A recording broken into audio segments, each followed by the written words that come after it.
Olá pessoal, tudo bem com vocês? No vídeo de hoje nós vamos falar sobre ludoterapia, a terapia do brincar.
Diferente do que muitos pensam, a criança não vai se sentar em uma poltrona ou deitar-se em um divã e contar como dói, o que tem provocado aquela dor, o que ela tem sentido, o que ela tem vivido.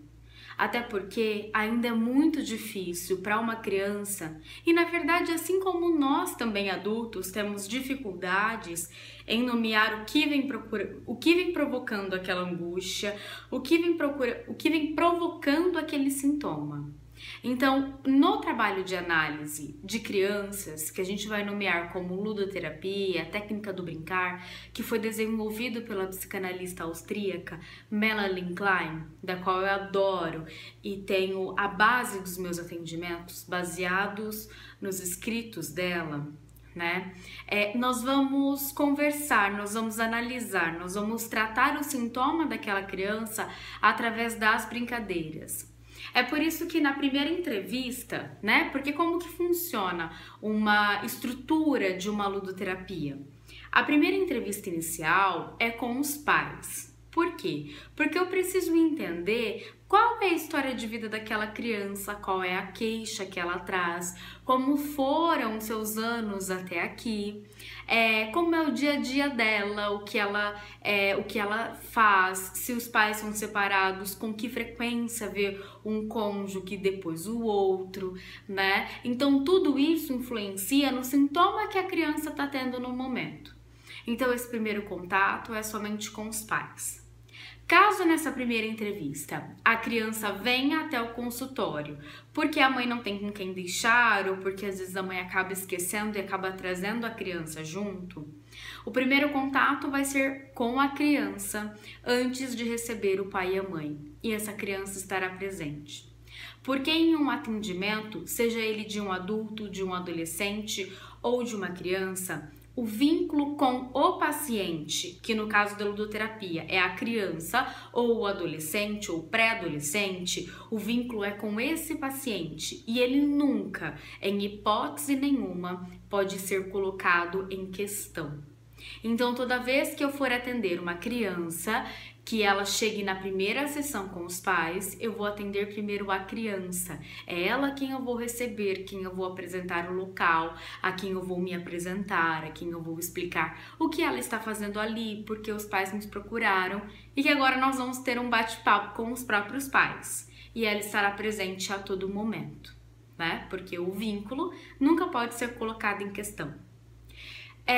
Passado essa primeira experiência, onde eu vou colher alguns dados dos pais, como a história de vida, a queixa, os seus relacionamentos, as suas atividades, como foi a gravidez dessa mãe, foi desejada, não foi desejada, como foi a alimentação, como foi a amamentação, como foi o desfraude, como foi o falar, o caminhar, dependendo de cada idade, vão ter critérios a serem analisados, né, a serem questionados. É importante ressaltar que essa anamnese, como nós falamos em psicanálise, ela não é estritamente restrita a palavras a questões já estipuladas. É importante que cada analista faça a sua própria anamnese, que ele possa atribuir o que é importante para ele, para que ele possa analisar uma criança, né? A minha anamnese vai ser diferente da Melanie Klein, que vai ser diferente da Arminda Berasturi, que vai ser diferente da Francis Douto. Cada um tem um modo de conduzir uma análise, claro, com base na ludoterapia, na psicanálise, né? Mas cada um vai estruturar o seu modo de atuação. Por exemplo, a estrutura de um consultório, aqui no meu consultório eu tenho a possibilidade de ter 2 espaços. Então eu tenho um espaço para atendimento de adultos e eu tenho um espaço para atendimento infantil. Quem não puder ter esse tipo de espaço pode realizar em um mesmo espaço esses 2 ambientes, não tem problema. A minha questão é que eu deixaria brinquedos ou algo do tipo, talvez mais escondidos, porque às vezes a gente vai se deparar com algum paciente que pode ter algum tipo de problema relacionado a ser criança ou não, a lidar com alguns objetos, enfim. Eu, Jéssica, colocaria tudo mais separadinho, né? Mais camuflado para um atendimento entre ambos, não tão exposto quanto eu deixo aqui, por exemplo, nesse espaço. Então, como vocês viram no início desse vídeo, eu mostrei um pouquinho do espaço. Aqui eu não tenho nenhuma poltrona e nenhum divã. Então, eu trabalho com... Vou mostrar um pouquinho para vocês aqui, peraí. Então, eu possuo um lugar mais despojado, que é um tapete com algumas almofadas. Tenho um local para crianças que são menores, que podem desenhar, pintar, né? Uma outra opção também que eu utilizo é esta mesinha de centro, onde eu coloco 2 almofadas de cada lado e com crianças maiores nós sentamos no chão. Então esse foi um modo que eu encontrei, que eu acho confortável e que eu acho que é mais descontraído para atender alguns adolescentes, dependendo das escolhas que eles fazem, mas a gente vai deixar para um próximo vídeo, como escolher um ambiente, para qual sala encaminhar um adolescente, né? Isso eu vou explicar no próximo vídeo. E para crianças também, então eu acho um modo mais confortável, né? Fica mais descontraído. Você precisa fazer assim no seu consultório? Não necessariamente. Isso é o que eu acho bacana. O que é importante? Que o seu consultório seja a sua cara. Né? Que você crie os espaços conforme você goste, para que você se sinta à vontade e possa oferecer um ambiente agradável e que seja verdadeiro, né? Independente da estrutura que você tenha, o ambiente quem faz é você. Então coloque os móveis na disposição que você goste ou algo do tipo, que você se sinta confortável e que seja agradável. Né? Então, quando a gente está falando de ludoterapia, a gente vai trabalhar com a criança através da brincadeira, né? Então, a criança nem sempre vai falar verbalmente, mas através das brincadeiras, através das montagens, a gente consegue entender a dinâmica, o que tem causado o sintoma, né? Quais são as dificuldades que ela tem, se são dificuldades de comunicação, de identificar sentimentos, se ela tem se sentindo sozinha, se ela tá sofrendo bullying, se ela sofreu algum tipo de abuso, seja verbal, seja sexual ou algo do tipo. Tudo isso é demonstrado em brincadeiras. A dificuldade que ela tem em ganhar um jogo, em perder um jogo, porque é importante que a gente tenha isso, né? Então, aqui no meu consultório, por exemplo, não são diferenciados brinquedos de meninas e brinquedos de meninos, né? Não há qualquer tipo de preconceito em deixar que uma boneca um menino não pode brincar, ou que em um carrinho a menina não pode brincar, né? Aqui é um ambiente livre de qualquer tipo de preconceito, e isso tem que ser importante na ludoterapia, né? Que eu reúna. Até porque um dos elementos que nós vamos trabalhar em ludoterapia é a caixa lúdica ou caixa individual, como muitos chamam, né? Que é mais ou menos assim, uma caixa onde eu tenho objetos que são... Essa caixa lúdica, ela é como um representante do mundo interno da criança. O importante é que você tenha objetos que somente a criança possa brincar com eles, e é importante que essa caixa lúdica tenha um cadeado e que ela possua uma chave.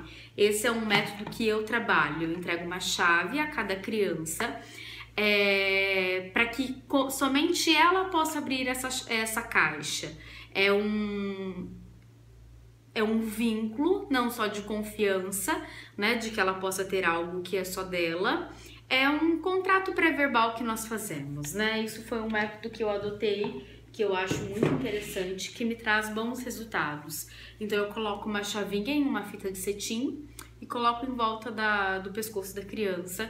Toda vez que essa criança vir até o consultório, ela precisa trazer a chavinha para que ela possa abrir a caixa lúdica. Por exemplo, uma criança que não abre a caixa lúdica, ou que não quer abrir naquele momento, ou que finge esquecer a chavinha, porque isso já aconteceu, né? Era possível ver a chave dentro da bolsa, como tem a fitinha, mas a criança disse que não trouxe a chave, é um significado de que tá doendo muito, tem muitas coisas que não quer tocar, ou que tá muito dolorido, ou que aconteceu algo, né? Então tudo tem um significado. Dentro de um setting terapêutico, uma brincadeira nunca é só uma brincadeira, mas é uma forma da criança se expressar e é uma tentativa de elaborar, né? Já dizia Freud que o sujeito que não consegue brincar é um sujeito que não consegue elaborar as situações, que vai ter mais dificuldades, porque é através da brincadeira que a criança vai dando uma vazão para os sentimentos que ela sente, né? Quando a criança não pode brincar ou não pode se expressar desse modo, os sintomas vão se tornando físicos e acumulativos. E aí a criança acaba adoecendo. Por isso que é fundamental uma criança que brinque, né? Mas como aqui não é só uma brincadeira, é uma forma de tratar aquele sintoma, certo? Sobre a caixa lúdica que eu acabei de mostrar, eu vou fazer um vídeo exclusivo sobre que objetos colocar na caixa lúdica, qual realmente é o significado. Eu já dei uma brechinha aqui, né? Que é um representante do mundo interno, mas a gente vai deixar um vídeo especial só para isso. Um outro objeto que eu uso muito aqui no consultório e recomendo para vocês que estão querendo atender ou que estão montando de algum tipo, né? E para quem também não entende um pouco sobre isso, também dá para visualizar, é a casinha lúdica. Porque tanto meninos e meninas vão brincar com ela, porque é a forma como se expressa a dinâmica da família, né? Então é importante que a gente tenha a família terapêutica também, que vai fazer parte da casa lúdica. Então a casa lúdica ela é um representante da casa da criança, você vai entender a dinâmica. Quem dorme lá, onde dorme a criança, onde dorme o pai, onde dorme a mãe, quem alimenta essa criança, quem dá banho na criança, aonde essa criança mais fica, tudo isso é transmitido através do brincar, né? Então na família terapêutica nós vamos ter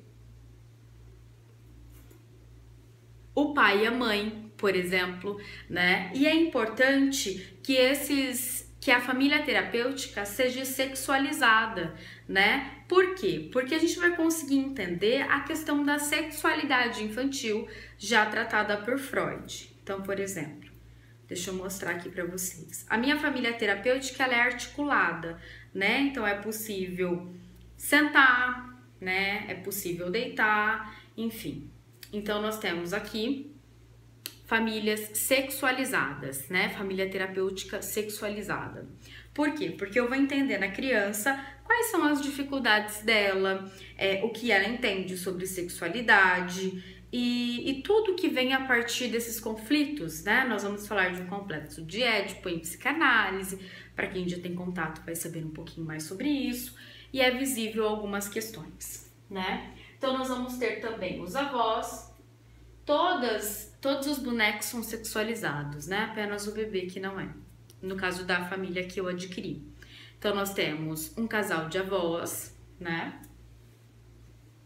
Temos uma babá, porque hoje em dia isso é muito comum, mas essa babá, quando não existe babá na família da criança, por exemplo, já teve casos dela colocar a babá como sendo uma tia, como sendo uma prima, como sendo, enfim, nomear alguns personagens que a criança vai ser.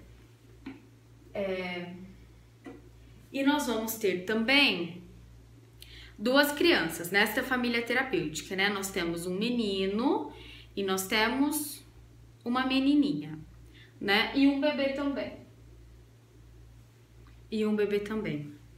Aqui eu tenho mais 2 bonequinhos que eu uso na casa lúdica e que eu até vou adquirir a família completa dele, que é uma gracinha, que é a querida Desirê, a da Artilinha. Depois eu coloco o contato dela aqui embaixo, que ela produz esses daqui. Essa família terapêutica que eu acabei de mostrar pra vocês eu adquiri no Mercado Livre. Então, custou em torno de R$90 essa família terapêutica. Mas enfim, é importante se vocês puderem ter algum representante, né, de família. Precisa ser a família terapêutica? Não necessariamente. Vocês podem ter, por exemplo, um conjunto de animais que sejam referentes à família, como a mãe, o filhinho, né, vários filhinhos. Por quê? O que vai ser elaborado? Por exemplo, algumas crianças no jogo, elas se tornam as mães, ou elas se tornam os pais, ou vai se tornar os avós. Enfim, é essa questão de estar em um outro papel, né, de elaborar alguns conflitos que são gerados a partir do ambiente. Então, é muito importante que se tenha a família terapêutica, né, dentro a família e a casinha terapêutica. Então, é um investimento muito bacana. Outros componentes que também não podem faltar em um ambiente para ludoterapia é papel branco, lápis, canetinha, giz de cera, tinta guache, um lápis preto, uma borracha, um apontador, uma tesoura sem ponta, objetos que lembrem algum tipo de arma, como facas, mas de brincadeira, que não possa machucar alguém, mas que a criança possa transferir algum tipo de agressividade para que você possa identificar, algum tipo de arma que seja de brinquedo, né? Isso tudo faz com que a criança elabore questões de agressividade na brincadeira, né? E não realize isso na realidade. Como também, isso não é um incentivo para agressividade. Lembrando, né? Que bom que ela pode colocar na brincadeira e não ficar guardando, acumulando isso em si. Como que nós vamos analisar? Por mais que nós temos em psicologia alguns testes projetivos, como o HTP, por exemplo, né, que é baseado em atendimento analítico ou é baseado analiticamente, digamos assim, em psicanálise nós não nos utilizamos de testes psicológicos, né? Então, como que nós vamos analisar os desenhos?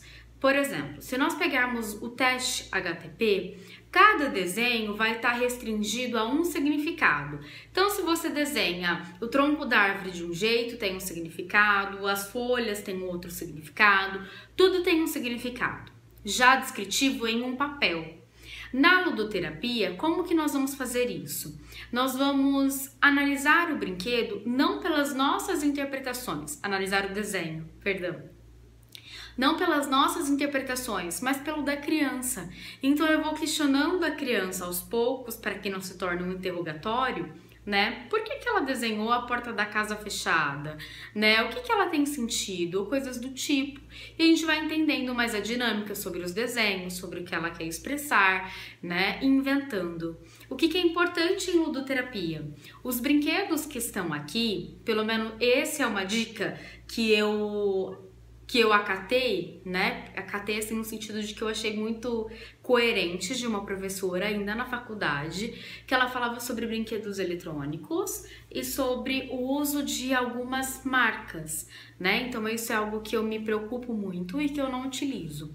Então marcas, por exemplo, de personagens que são famosos, eu tento evitar, ou se eu tenho um brinquedo que eu quero comprar e que eu não achei sem esse tipo de marca, eu retiro, né? Porque a gente nunca sabe a condição daquela criança, se ela vai poder adquirir aquele brinquedo ou não, né? Então, como assim, Frozen, Peppa, sabe? Essas marcas assim de desenhos, geralmente eu não pego brinquedos que tenham esse tipo de marca já de vendas ou que, enfim, isso é uma coisa que eu evito e eu não tenho nada que seja eletrônico aqui, né? Até porque a intenção não é que a criança fique presa em um tablet, mas que a gente possa brincar. Então eu possuo bastante jogos de tabuleiro,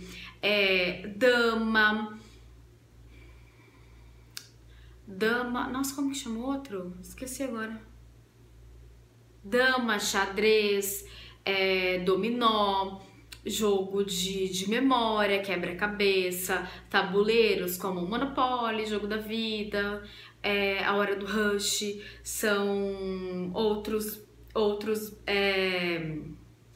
que são monta-monta. Então, brinquedos assim que a gente possa fazer em dupla, né? Porque só será feito em 2 pessoas, que sou eu, o analista, e o meu paciente, a criança ou adolescente. Até porque em psicanálise a gente não trabalha com grupos, né? E sim num atendimento individual. E pelo menos do tipo de psicanálise que eu promovo e que eu trabalho, né? É sobre isso que eu estou nomeando aqui. Então, recentemente, uma das minhas aquisições aqui para o consultório, que era algo que eu queria bastante, até que eu fiz uma reforma aqui no local, era que se tivesse uma parede de lousa, né? Olha. Que foi exatamente o que eu mostrei para vocês no início, né? Vocês me viram escrevendo lá sobre ludoterapia. Então, é um espaço onde a gente pode brincar, né, de desenho, jogo da velha, forca, enfim, dá para se inventar várias brincadeiras na lousa. Também eu penso que é uma forma da criança projetar questões mesmo dos professores, que às vezes passam, também é um espaço que às vezes fica interligado, né? Muita criança brinca de professor, de aluno, né? Que é tudo que ela vem vivendo. Então, todo o espaço é pensado para o conforto da criança, para o conforto do analista e coisas que vocês gostem. Então, é importante que o brinquedo que vocês tiverem no consultório de vocês seja que vocês gostem de jogar, porque isso é importante, né? Que será jogado com a criança. Então, sobre a caixa lúdica, a gente deixa para um outro vídeo, onde eu vou exemplificar. Falei então um pouquinho sobre a casinha lúdica, que é importante, a família terapêutica, que também é fundamental, sobre objetos que são necessários. E aí, tudo que vocês encontrarem que for interessante para vocês, vocês podem atribuir a esse espaço. Então, só recapitulando, ludoterapia é a técnica do brincar, desenvolvida por Melanie Klein. A análise de crianças é feita através das brincadeiras, onde as crianças podem projetar os seus sentimentos, as suas vivências, os seus sintomas, em um ambiente saudável, em um ambiente onde ela pode ser ela o mais verdadeiramente possível, porque ali não tem desejo de que ela seja alguém, ou de que ela aja dessa forma ou de outra.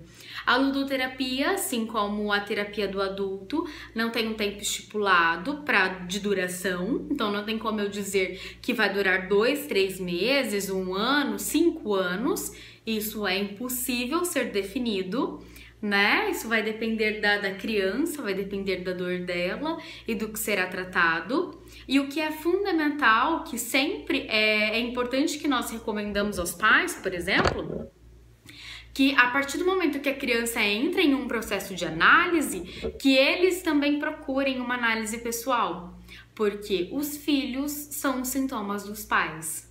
Então é fundamental que ambos entrem em um trabalho de análise. Bom, bem brevemente mostrei um pouquinho da estrutura de um consultório, né? É importante também que você tenha uma pia que tenha acesso para a criança. Eu tenho um banheiro aqui ao lado que a criança pode transitar, isso é permitido, onde ela possa brincar com água, com massinha de modelar, né?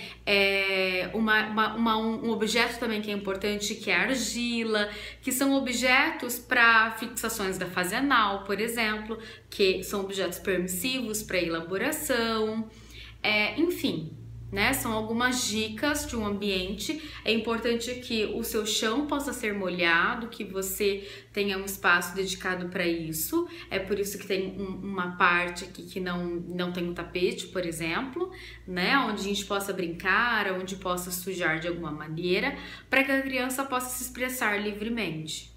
Espero que vocês tenham gostado. O vídeo de hoje está chegando ao fim. Esse é o primeiro falando sobre ludoterapia. Depois eu vou pegar cada vou pegar passo a passo, né? A caixa lúdica, alguns jogos que eu indico, algum tipo de brinquedo, para que vá ficando um pouquinho mais claro. E dúvidas que vocês tenham a respeito de ludoterapia, deixa abaixo nesse vídeo. Assim eu posso me orientar para os próximos vídeos e entender um pouquinho mais sobre o que vocês querem saber, se vocês gostaram, enfim. Bom, por hoje é isso. Espero que tenha gostado. Um beijo e até o nosso próximo vídeo. E é claro, se você ainda não é inscrito no canal, se inscreve e permanece para os nossos próximos vídeos, ok? Tchau, tchau e até a próxima!